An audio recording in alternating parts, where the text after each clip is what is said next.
Capítulo 17. Jesus na Samaria. Descendo Jesus de Jerusalém para Cafarnaum, seguido de alguns dos discípulos, nas suas habituais jornadas a pé, alcançou a Samaria, quando o crepúsculo já se fazia mais sombrio. Filipe, André e Tiago, estando com muita fome, deixaram o mestre a repousar junto de uma pequena herdade e demandaram o lugarejo mais próximo, em busca de alimentos. O Messias, olhando em torno de si, reconheceu que se encontrava ao lado da fonte de Jacó.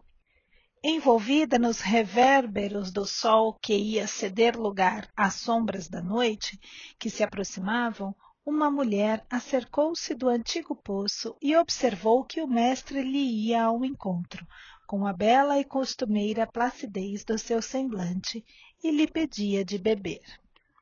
Como, sendo tu judeu, me pedes um favor a mim, que sou samaritana? Interrogou, surpreendida. Jesus descansou na interlocutora o olhar tranquilo e redargueu. Os judeus e samaritanos terão, porventura, necessidades diversas entre si?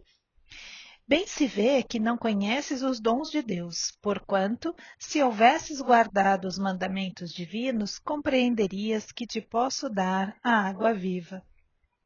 Que vem a ser essa água viva? Inquiriu a samaritana, impressionada. Onde a tens, se a água aqui existente é apenas deste poço? Acaso serias maior do que o nosso pai Jacó, que nolo deu desde o princípio? Mulher, a água viva é aquela que sacia toda a sede, vem do amor infinito de Deus e santifica as criaturas. E, envolvendo a samaritana no doce magnetismo de seu olhar, continuou. Este poço de Jacó secará um dia.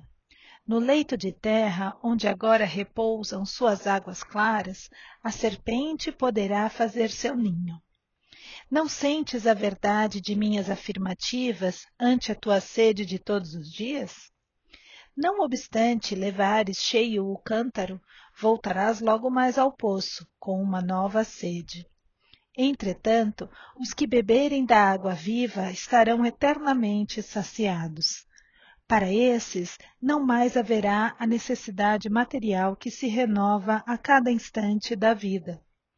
Perene conforto lhes refrescará os corações, pelos caminhos mais acidentados, sob o sol ardente dos desertos do mundo. A mulher escutava, presa de funda impressão, aquelas palavras que lhe chegavam ao santuário do espírito com a solenidade de uma nova revelação. Senhor, dá-me dessa água, exclamou interessada. Mas ouve, disse-lhe Jesus, e o mestre passou a esclarecê-la sobre fatos e circunstâncias íntimas de sua vida particular, explicando-lhe o que se fazia necessário para que a sagrada emoção do amor divino lhe iluminasse a alma, afastando-a de todas as necessidades penosas da existência material. Observando que não havia segredos para Jesus, a samaritana chorou e respondeu: Senhor, agora vejo que és de fato um profeta de Deus. Meu espírito está cheio de boa vontade, e desde muito penso na melhor maneira de purificar a minha vida e santificar os meus atos.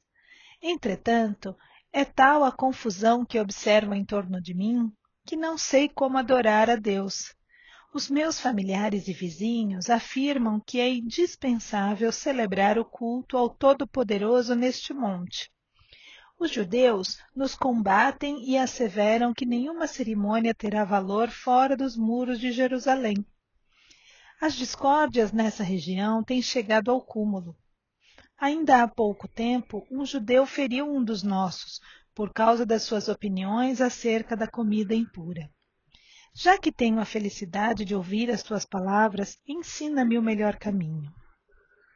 O mestre observou-a, compadecido, e exclamou: Tens razão. As divergências religiosas têm implantado a maior desunião entre os membros da grande família humana.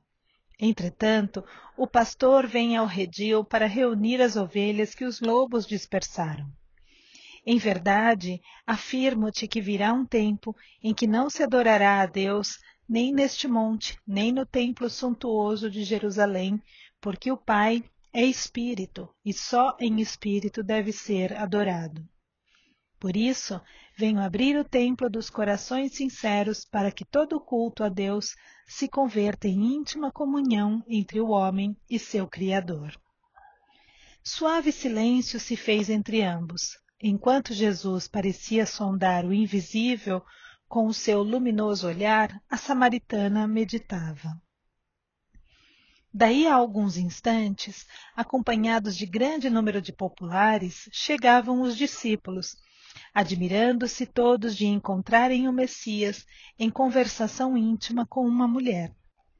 Nenhum deles, todavia, aventurou qualquer observação menos digna ou imprudente. Observando que o Messias se preparava para retirar-se em busca da aldeia mais próxima, a samaritana, eminentemente impressionada com as suas revelações, solicitou a presença de todos os seus familiares e vizinhos, a fim de que o conhecessem e lhe ouvissem a palavra. Tiago e André haviam trazido pão e algumas frutas, e insistiam com Jesus para que se alimentasse. O mestre, porém, aproveitou um instante para mais uma vez ensinar o caminho do reino, com as suas palavras amigas, compondo parábolas singelas. Muita gente se aglomerara para ouvi-lo. Eram viajantes que demandavam regiões diferentes, a par de grande grupo de samaritanos de opiniões exaltadas. A enorme assembleia se pôs a caminho, mas o Messias continuou espalhando as suas promessas de esperança e de consolação. Nesse interim, Filipe consultou os companheiros e, aproximando-se de Jesus, rogou-lhe carinhosamente: Mestre, por favor, aceitai um pouco de pão. É indispensável cuidardes do sustento. Descansai e comei. Não te preocupes, Filipe, disse o Messias com reconhecimento. Não tenho fome. Aliás, recebo um alimento que talvez os meus próprios discípulos ainda não puderam conhecer. Qual? Atalhou o apóstolo com interesse. Antes de tudo, meu alimento é fazer a vontade daquele Pai misericordioso e justo que a este mundo me enviou, a fim de ensinar o seu amor e a sua verdade. Meu sustento é realizar a sua obra. É verdade, observou o discípulo, olhando a multidão que os acompanhava. Vedes melhor os corações e não podemos perder esta oportunidade de divulgação da Boa Nova. Levaremos para Cafarnaum mais este triunfo, porque é incontestável que obtivestes aqui, entre os samaritanos, um dos nossos maiores êxitos. Tiago e André ouviam, silenciosos, o diálogo.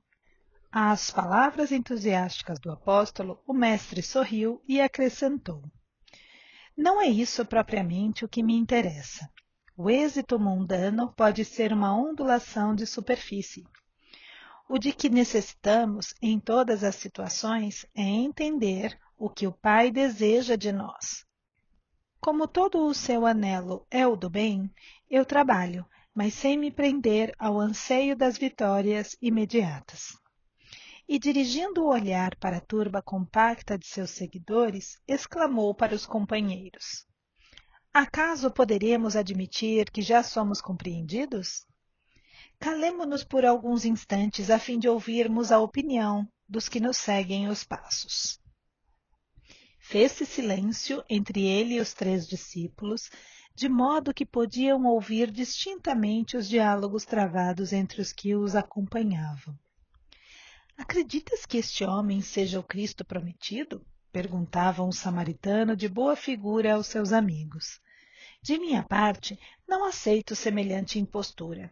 Este nazareno é um explorador da piedade popular. É certo, concordava o interpelado, mesmo porque em sua terra não chega a valer um denário. Pelos próprios parentes é tido como um inimigo do trabalho e há quem duvide da sua preguiçosa cabeça. É um louco de boa aparência, dizia uma mulher idosa para a filha. Pelo menos essa é a opinião que já ouvi de habitantes de Cafarnaum. Entretanto, cá para mim, acredito que seja um grande velhaco. Por que se meteu com pescadores, quando alega ser tão sábio? Por que não se transfere para Jerusalém, ou mesmo para o Tiberíades? Bem sabe a razão disso. Lá encontraria homens cultos que lhe confundiriam a presunção. Mais próximo de Jesus, um rapaz sentenciava em voz discreta. Quando chegamos, ele foi achado sozinho com uma mulher. Que te parece essa circunstância? Perguntava a um companheiro de caminhada. Certamente desejava salvá-la a seu modo, replicou com malicioso riso o inquirido. Num grupo vizinho, falava-se acaloradamente. Este homem é um espertalhão orgulhoso, dizia convicto um velhote. Só faz milagres junto das grandes multidões, para que sintam virtudes sobrenaturais nas suas mágicas. E não tem caridade, acrescentou o outro, pois ainda há pouco tempo, quando o procuraram em Cafarnaum para um sinal do céu, fugiu para o monte, sob o pretexto de fazer orações. A noite começava a cair de todo. No alto já brilhavam as primeiras estrelas. Jesus sentou-se com os discípulos à margem do caminho, para um momento de repouso. André, Tiago e Filipe estavam espantados com o que tinham visto e ouvido. Aparentemente, o mestre fora aureolado de imenso êxito, entretanto, verificaram a profunda incompreensão do povo. Foi então que Jesus, com a serenidade de todos os instantes, os esclareceu, cheio da sua bondade imperturbável. Não vos admireis da lição deste dia. Quando veio, o Batista procurou o deserto, nutrindo-se de mel selvagem.